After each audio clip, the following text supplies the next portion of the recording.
western Berkshire County in western Massachusetts, Rensselaer County in east central New York, southern Bennington County in southern Vermont, until 9:15 p.m. Eastern Standard Time.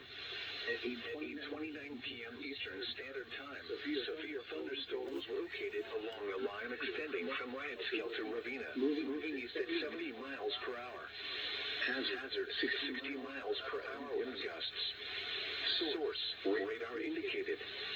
Impact, expect damage to roofs, siding, and trees.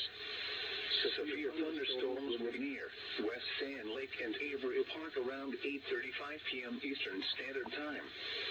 Nassau and Grafton around 8:40 p.m. Eastern Standard Time. Stephentown and Berlin around 8:45 p.m. Eastern Standard Time. Williamstown, Pownell, and Hancock around 8:50 p.m. Eastern Standard Time. North Adams, and New Ashford around 8:55 p.m. Eastern Standard Time.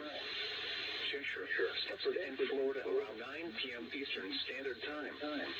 Monroe, Reedsboro, and Savoy around 9:05 p.m. Eastern Standard Time. Other locations impacted by these severe thunderstorms include Brookview, Van Hosen Station, Albia, North Hancock, Reedsboro Falls, Cheshire Harbor, Miller's Corners, South Chedak, Villanite, and Best. For your protection, move to an interior room on the lowest floor of a building. Torrential rainfall is occurring with these storms and may lead to flash flooding. Do not drive your vehicle through flooded roadways. Repeating, a severe thunderstorm warning has been issued until 9:15 p.m. Eastern Standard Time for the following county: Rensselaer, New York.